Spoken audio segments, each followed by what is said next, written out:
We thank all our viewers for staying back with us, even after the migration from the old link to the new link. Thank you very much for joining us on this new link. We are really, really glad to have you still here. So many persons are back on. Please remind others who are not on to join us as we proceed to the third panel session for today. The third panel session is addressing a very important topic, which is role of women in tax, our story.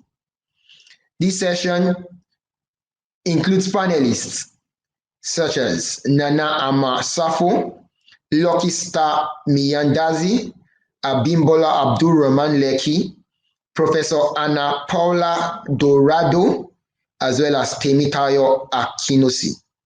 This session shall be anchored by Chioma Ezenwafo. Chioma Ezenwafo is born in Anambra State, Nigeria. She's a graduate of mass communication, currently pursuing a master's degree in communications. Over a decade of experience as a journalist, a gender and communications consultant, she writes articles for websites and content marketing for brands. She's a former head of news at the foremost audio-visual news and talk radio station 92.3 Nigeria Info FM and music stations, 95.9 Cool FM and 94.1 Wazobia FM in Port Harcourt. Currently the news editor and correspondent for the 3 radio stations and a producer and co-host for the only female-focused segment on Nigeria Info FM Female Outcome. She's also the host of Follow the Money program on Nigeria Info, which aims to track developments in oil-rich communities. The host of VAWIP program on Nigeria Info FM in 2019, a program used to encourage women participation in politics. She's also amongst 50 African women in media celebrated in 2020 for working actively in media and journalism across Africa. She won the Media Awards Prize for News Editor of the Year in the year 2019. The prize winner of Reporting Migration Competition in 2020, launched by the United Nations Migration, IOM, a public speaker who has shared thoughts and ideas on key platforms like TEDx and UN75 events. Published articles that can be found on Nigeria Info FM, reportingmigration.org, newstimedaily.ng, and icepark.com, an online lifestyle magazine for professionals and entrepreneurs, whose contribution have led to the success of events and media projects like the Startup Port Harcourt Week and a reality TV show for entrepreneurs, The Grind TV Show. As a journalist, she holds several training certificates in various areas like gender reporting, conflict-sensitive reporting, social media and journalism, family planning reporting, common ground journalism, peace journalism, investigative journalism, solution journalism, voice training, broadcasting, to mention a few. At this time, I would hand over to Chioma Ezenwafo.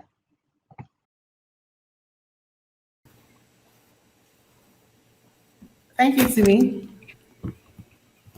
Thank you, Timmy, for that. Hello, everyone. Greetings from Nigeria. It's great to be here. And yeah, so it's I've been listening. It's really been, so much inspiration coming from here, and it's a great conversation we're having here at this Tax Inspire conference. So let's even delve deeper into conversations with this session on women in tax, the role of women in tax, our story. In no particular order, I'm going to introduce our panelists. I'm seeing I love the faces I'm seeing.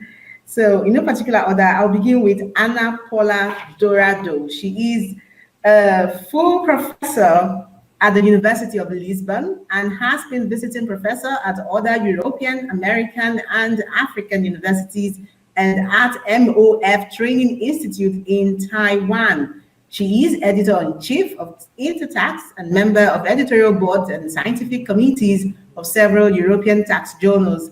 She has acted as an expert at the legal department of the IMF and has drafted and negotiated tax reforms in Portuguese-speaking countries. She also was a delegate for Portugal in working groups for direct tax harmonization at European Community and in the working group for tax evasion and avoidance at the OECD. Dourado is a founding member of the Group for Research in European and International Taxation, GREIT. She is also vice president of the Institute of Fiscal, Tax and Economic Law, IDEFF.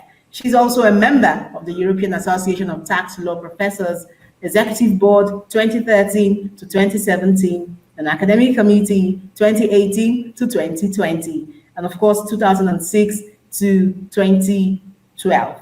She has published widely on international, European, and comparative tax law. Ladies and gentlemen, please, let's really welcome Paula Dourado. Thank you so much for joining us.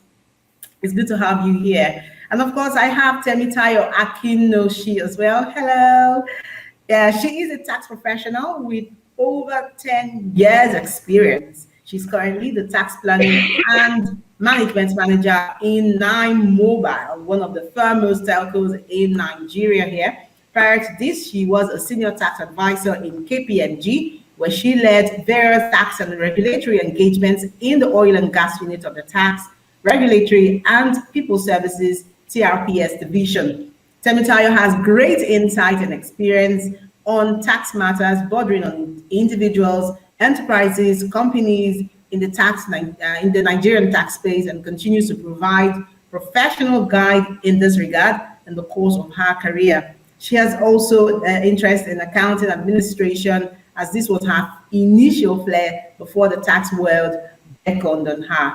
Temitayo is a chartered accountant, ACA, with a BSc in economics. Temitayo, thank you for joining us today. And of course, I have Luckystar Miyandazi here. She is an international tax specialist with experience working on policy research and political and economy analysis. She is currently the Tax Inspectors Without Borders project specialist and coordinator for Africa with the United Nations Development Programme, UNDP. Previously, she worked between Maastricht, the Netherlands, and Brussels, Belgium, on international policy, including tax policy and political economy issues in Europe and Africa relations for a think tank.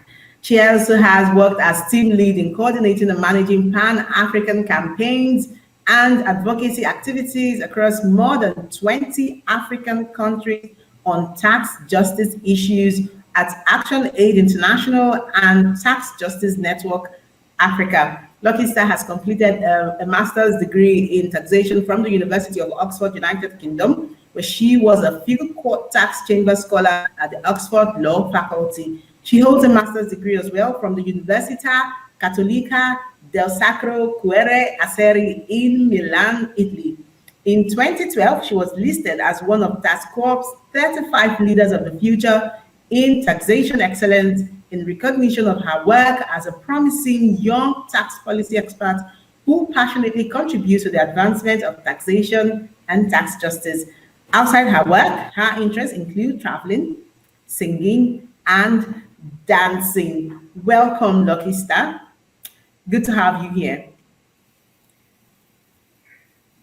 I hope the audio is good enough. Okay, I also have Abimbola Abdur-rahman Lekki. She is a public sector specialist, certified management development consultant, and a fellow of the Chartered Institute of Taxation. She also combines roles as a tax attorney, trainer, legal search strategies, and currently head of the Lagos Internal Revenue Service Office, located at Aguda Ijesha in Lagos State, where she and her colleagues take pride in being a one-stop center for all tax-related queries in their vicinity. She has 2 degrees in law and is in active pursuit of a third, Her thesis is a tri-jurisdictional comparative study of cooperative compliance model in Australia, South Africa, and Nigeria. She's a 2019 beneficiary of the Research Methods Program of the International Center for Tax and Development, on whose platform she published her blog piece, Digitalizing Taxation in Nigeria, Challenges and Recommendations. She uses her hashtag Bridging the Gap series on LinkedIn to enlighten on various topical issues affecting tax administration in Nigeria. Her research interests include subnational financing, taxation, voluntary compliance, local government revenue challenges, government revenue leakages, tax for service as well. Thank you for joining us, Abimbola Abdur-rahman Lekki. I hope the audio is good with me today. Can we have you respond? Let's be sure that the audio is good.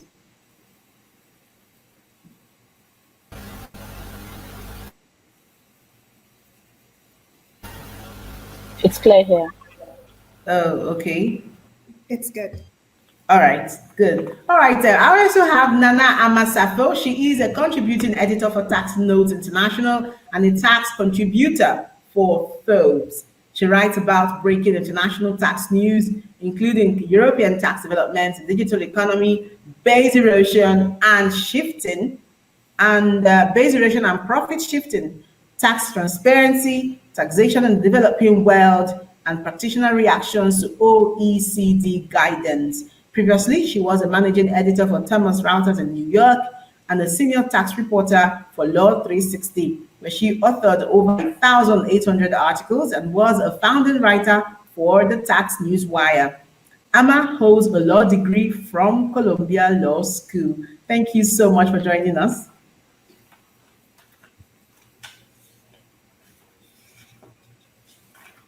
Can I get a response? Yes, thank you for having me.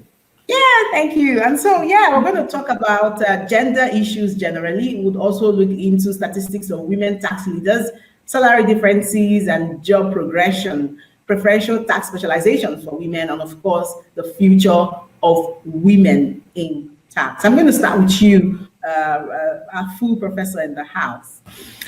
And I'm going to ask you, what's life been like for women in taxation?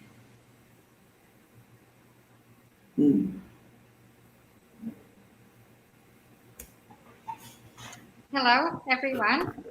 Good afternoon. Thank you for this kind and inspiring seminar, the invitation and the seminar. It's a good idea. And yes, I can talk a bit about my experience. I will just ask you for 1 second. All right. Okay.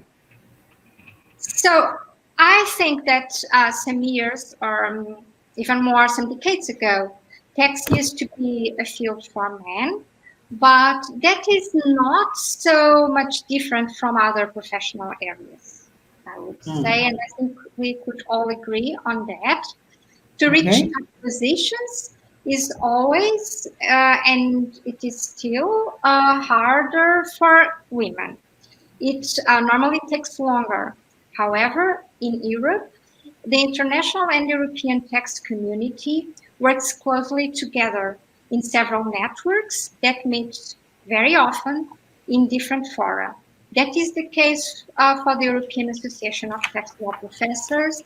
Another example is the Economic University of Vienna, my own university, the Lisbon University, in the Netherlands, and in many other, or even most of all other countries in Europe.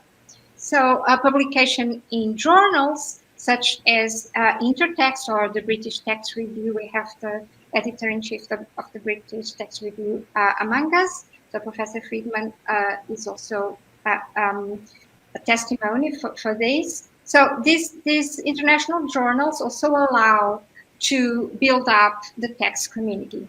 I am also a co-founder of a network that you mentioned, The Grade, and we are 2 women and 2 men as co-founders. So this close community has led to visibility and acknowledgement of women, and we try to reach parity.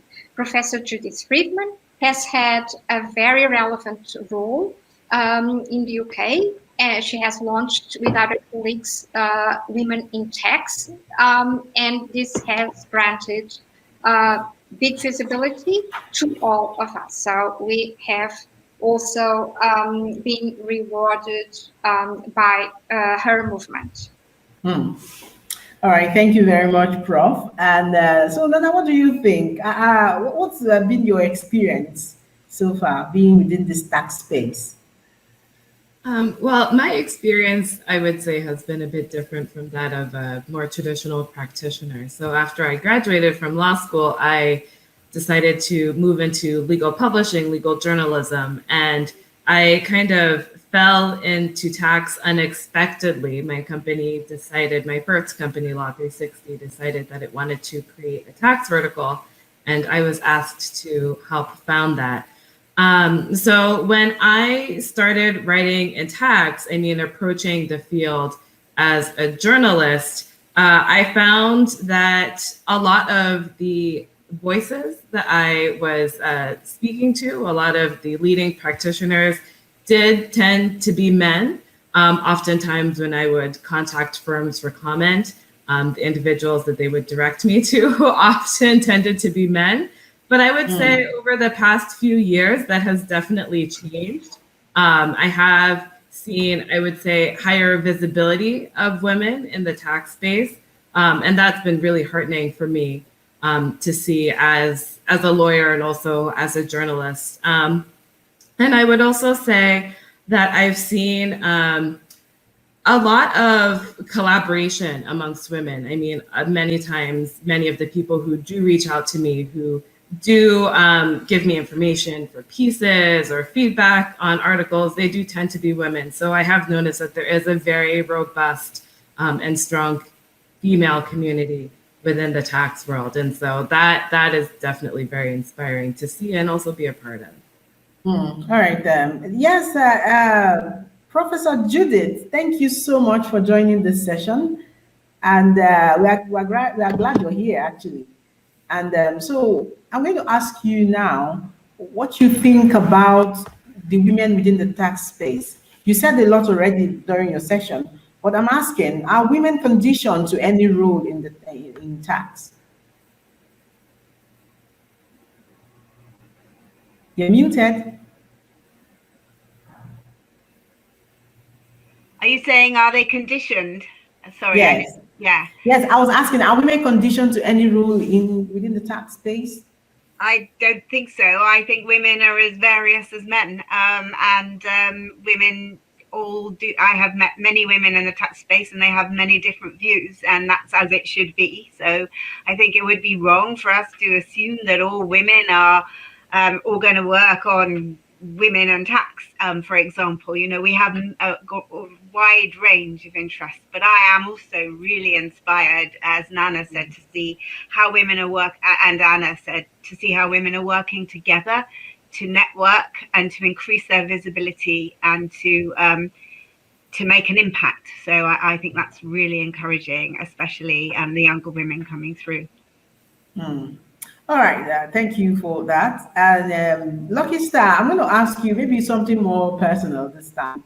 Within your space, at what point did you decide there's going to be the tax space that you will operate from?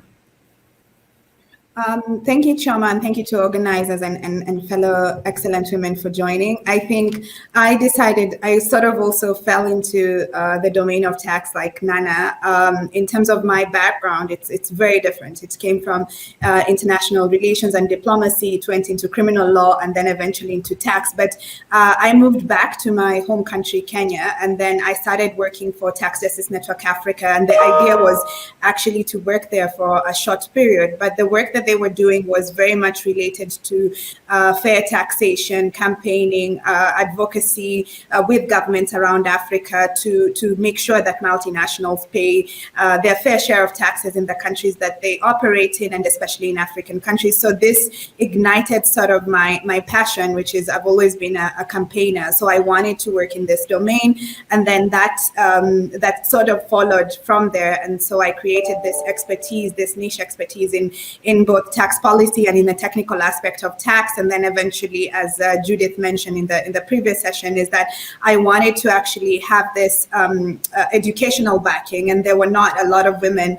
in the field at that time that I knew about. There are a lot of women that we don't know about, and of course, in my research, I found Judith, I found Professor Anna, and these are the women I looked up to. I found journalists, colleagues that Nana works with, and working covering tax issues, and they sort of encouraged me to continue in this aspect. And eventually, I ended up doing this Master of Taxation in Oxford, which balances both looking at the practical elements of tax, economics, accounting and taxation versus also the policy elements of how we design tax policies in our countries, and so that I could apply it. And that's sort of what I do now with Tax Inspectors Without Borders, UNDP, OECD, is support countries with these technical elements, but in terms of policy making in taxation.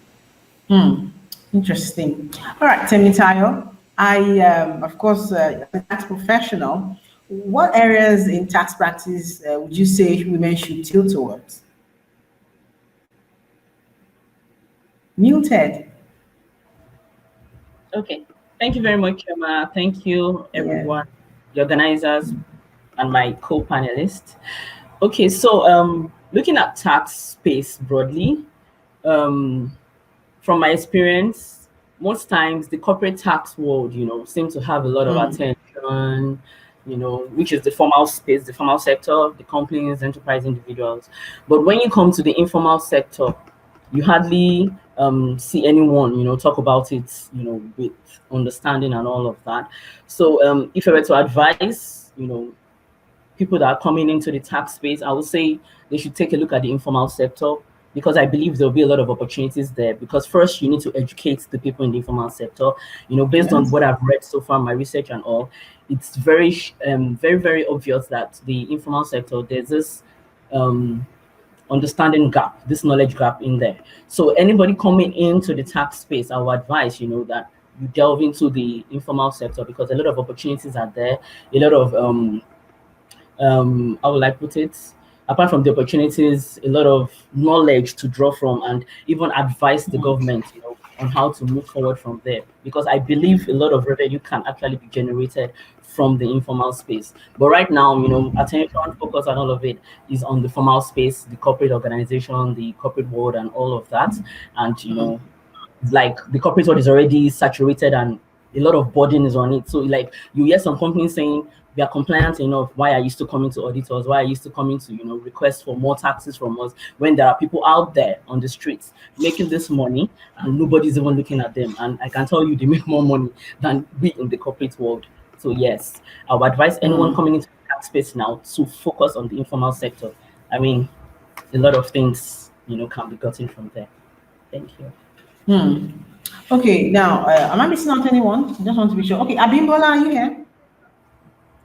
Yes, I'm here. I'm sorry, my camera, I'm not sure you can see me, but I can hear you very clearly. Can you hear me, please? Okay.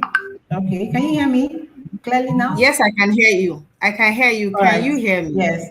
Yes, I can actually hear you. And I was going to ask you, are there salary differences that you've noticed, and separate job progression for male and female tax practitioners? Well, I wouldn't call it a separate job progression, because really the entry point is basic. You have a degree. If you are going into one of the big four, they have their test. If you are coming into public sector, there's also a test. But I think it's when the women begin. I think it's when the women join these organizations, private or public, and begin to rise. Then you find out that consciously, something Professor Freedman shared in our session was instructive. When she got into tax, there was actually nothing. Now things are better. But instinctively, as women rise, you find out that you still have all this, should we call it unconscious bias? You have to go on maternity leave. What happens? Is your job still going to be there when you get back? Career progression, trainings, or I didn't put you there because you might have to look after your kids. So things like that. So I would say that really career progression. Sometimes even women decide that, you know what, I can't take this right now. I can't take that next promotion. I'm not able to cope. Let me just stay on this level. So that's what I've seen. Okay, what's it been like for you, Nana?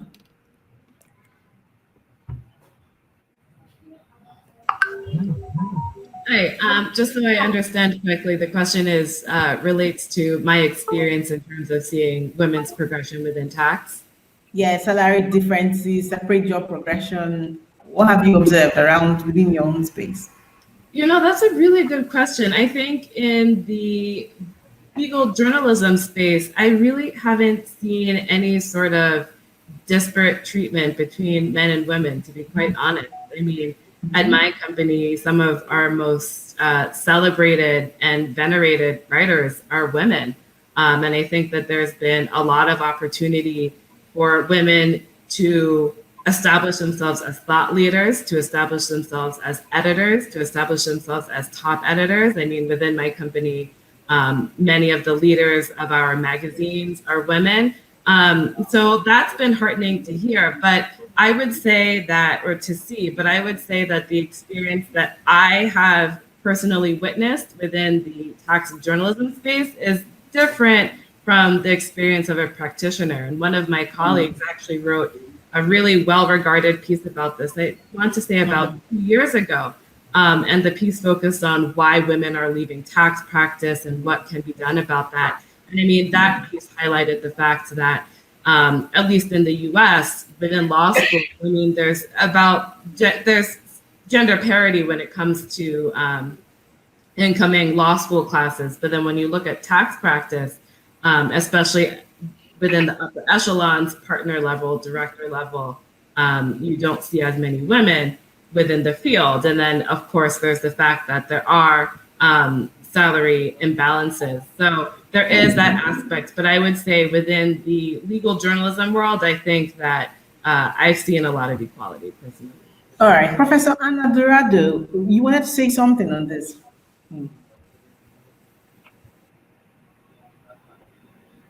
Yes, I think Nana is right. There's a big difference between practitioners and other fields in tax and perhaps in other law fields. I would say that in respect of the academia or tax administration, or even journals, we have more opportunities, and we're handled in a less discriminatory manner than in the practice.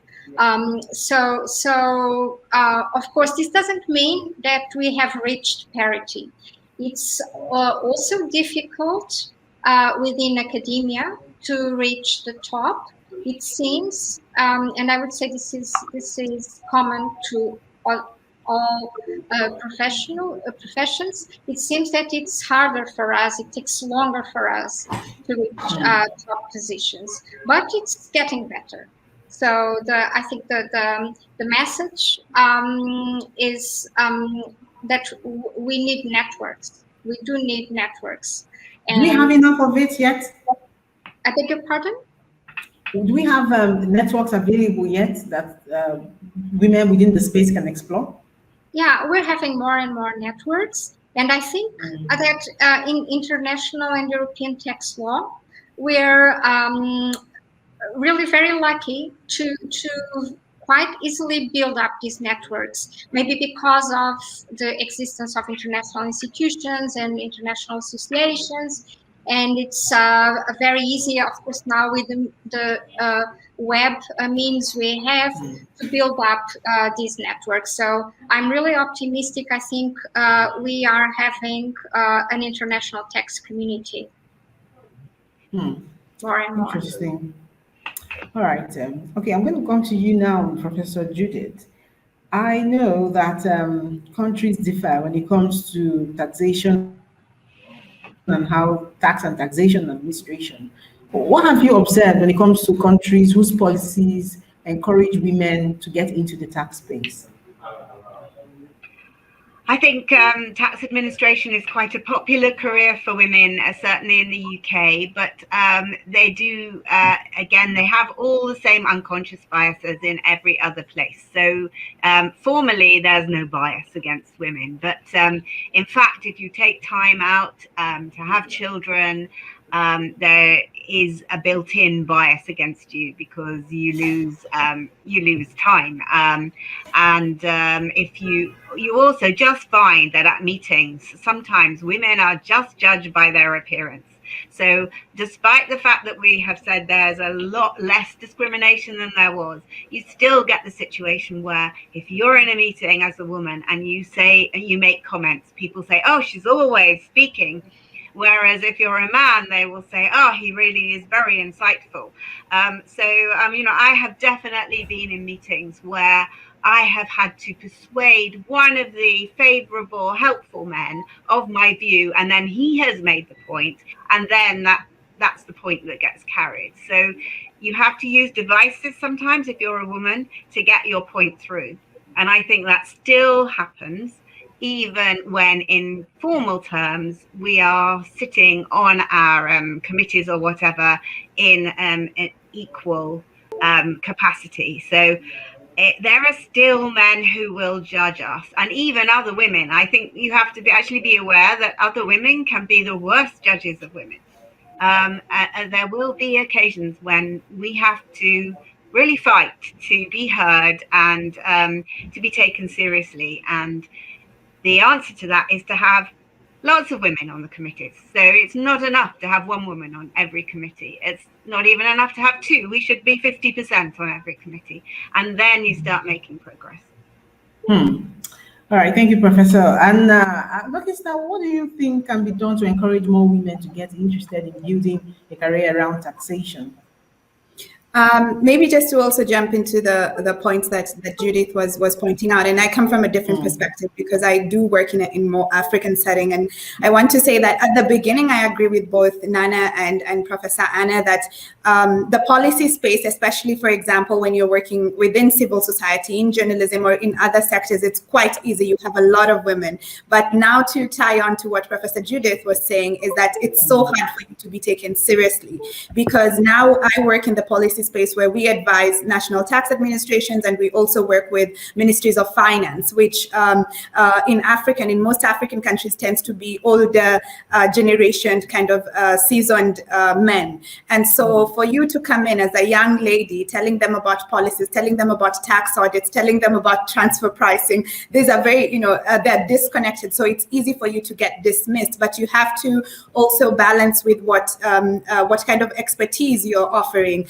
You have to show that you put in more effort than I would see men put in. I have comments sometimes of like, who is the expert coming, assuming that a person called Luckystar Miyandazi will of course be a bigger man, and looking at me, it's like, oh, it's you. So there is a surprise. So I think I agree with that with Judith, and I think in African countries you see it quite a lot. There's not an explicit bias, but it's more implicit, and you see it along the way. But now to answer your question with regards to what women can do more to join the tax space, I think just dare yourselves. I think from when you're in school, what subjects you think of doing. If you're really good at math, don't hide it. Don't try to suppress what you're good to suppress your legal mind. If you're good at arguments, don't try to suppress your journalistic mind. So to go into taxation, you don't necessarily have to be someone in the back end in an office typing in numbers and figures. You can be Judith, you can be Professor Anna, you can be Nana, you can be Miss Lekki, and you can also be Akinosi. So there are very diverse areas of interest in taxation. So I think dare yourself, but look at what exactly you want to venture into tax, because it's a huge field. You can go into tax and accounting, you can go into tax audits, you can go into treaties, you can go into VAT. So try and learn and see if there are women in that field that you can look up to, which is quite important. And sometimes also look up to your peers. I think for me personally, as I've said, coming up, a lot of my peers were also my commenters. So we mentored each other into what we wanted to go into taxation. So speak to your friends, see what areas you want to go into, and look at women who can inspire you into this. A lot of the women, especially also in this platform, have also been my personal mentors. They take time out, they guide you. So I think that's very important. Nice. Now, how do we handle implicit, like you talked about recently, just talked about the implicit response to the fact that, that you're a woman when you show up? Okay, I'm going to ask, let me ask Professor Judith this. How do you think women should handle it? Okay, you get into conversations or you're about to do your job and someone is still trying to recover from the fact that you are a woman. How do you respond when you well, find it helps getting older, but that's not really the solution to everything. I think for younger women it is really hard, and I think that what we have to do is work together, and also find the men who will mentor us. So not all mentors have to be women. There are some men who are really helpful, and we have to help them. And we also have to help other women in our organizations. So, as I said in my talk, remembering that it isn't actually only the senior men and women who are important to us, but the secretaries and the administrative staff and the porters, and they are really important, because sometimes my dean has just been tweeting about some of the experiences she's been having, because she she's from a mixed race background, and she's just been explaining how important everybody is to the culture that we're going to create, where men and women and people of all races and types are treated equally. So we have to work together. That's the only way we can do it, and we have to have more than one woman. Don't rest if you're the only woman on a committee. Press for another woman on that committee, because until there are at least two of you, you won't make the progress you need to make. But then again, should there be gender lens when it comes to taxation or working within the tax space? Should there really be gender lens to all of this? I'm asking Professor Anna now.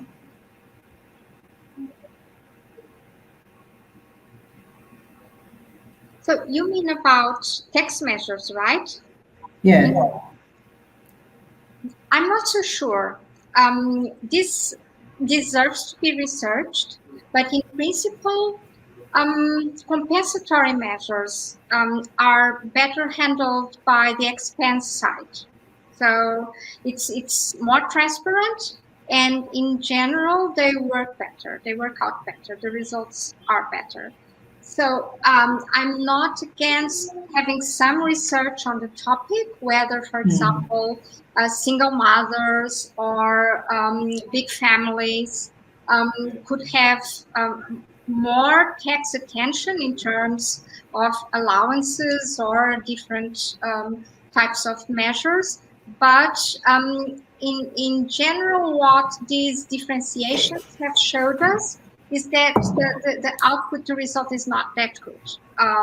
So I would say that intuitively for taxes, it's better to have a non-discriminatory single taxation in terms of personal taxes, and then have corrective measures if needed from the expenses side. For example, the Nordic countries, they started many decades ago this trend according to which there should be a single taxation under personal income tax. So no global taxation of couples with splitting and so on, because the latter solution would foster discrimination by tax planning and women being at home without working, because then taxes would be reduced. So this would be my first reaction to it. Okay, now I know that Temitayo mentioned earlier that one area to focus on is the informal sector, and data available shows that we have more women in the informal sector. And if a country like Nigeria, for instance, we know that the informal sector makes up over 50% of the GDP of Nigeria. Now, if we are not deliberate about gender, how do we ensure tax justice? Luckystar. I think, well, here is why I put on my UNDP hat, is that what we try to do is make sure that some of these policies also align with sustainable development goals. As Professor Anna was saying, we need to look at how we are designing tax policy and how it aligns to both to women equality, and how we are redistributing and what we are saying, that we're redistributing resources to go and help the most marginalized, especially being women in society. And so what are the outcomes of that without distorting the whole taxation system? We need to look at tax administration and equity and equality within tax administration, which tends, again, research has shown, especially in African countries like Uganda, that there are a lot of women. The percentage of women tax administrators is high, but then in management it's very low. But then also, what is the correlation between that and helping to reduce gender inequity and also increase tax revenue that goes to supporting women? And so that ties on to my first point of policy making. But also, when we look at the points of service payments, so in most of the research in the informal sector, it shows that, if it's a market, traders, both men and women, pay the same number of taxes to the local revenue authority. But where women are affected disproportionately, so to speak, is in informal fees. Let's say, for example, to use bathrooms, for example, user fees for certain transactions. So that's where discrepancies happens. So these are some of the things that we can look at in most of our countries, and also do research on it. Like Professor Anna was pointing out to, it's quite easy. And I think also I will just point back to my course at Oxford, where VAT was a big issue of looking at VAT in sanitary products and how that affects women. But we also need to make sure that at the end of the day, what we come up with as proposals for how to reform VAT in our African countries doesn't end up affecting women even more by creating distortions that are going to be worse for the tax system. Okay, as we round up now, Temitayo, what do you see is the future of taxation for women?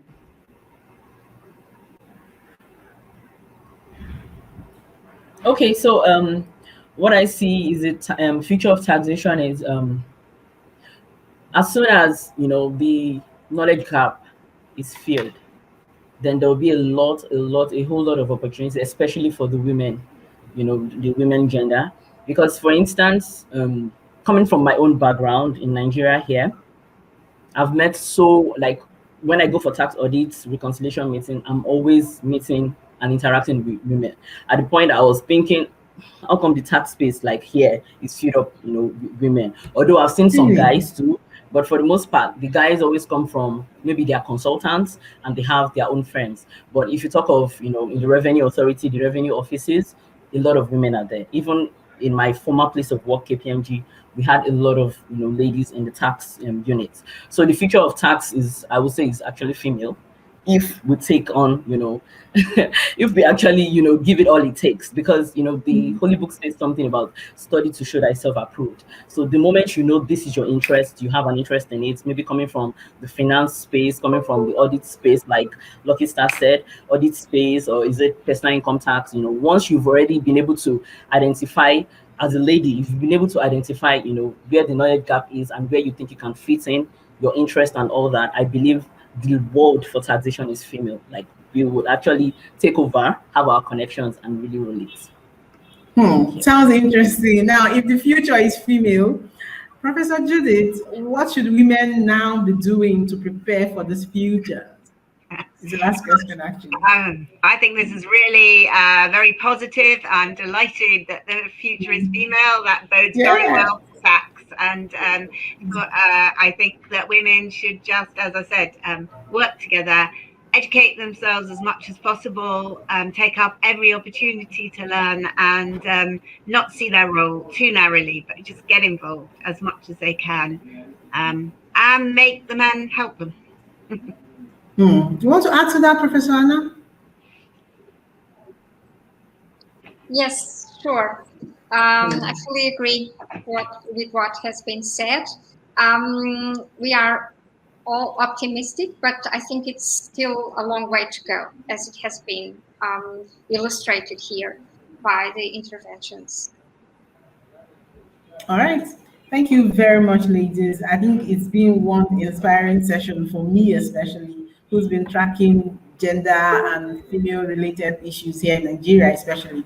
It's really opened up, and I'm sure it's not just for me, even for those that watched and are going to watch after now. So thank you so much, Luckystar. Thank you very much, Nana. Thank you, Professor Anna. Thank you, Professor Judith. Thank you, Temitayo. Thank you, Abimbola. And I'm going to hand over now to Timi to continue the rest of the Tax Inspire conference.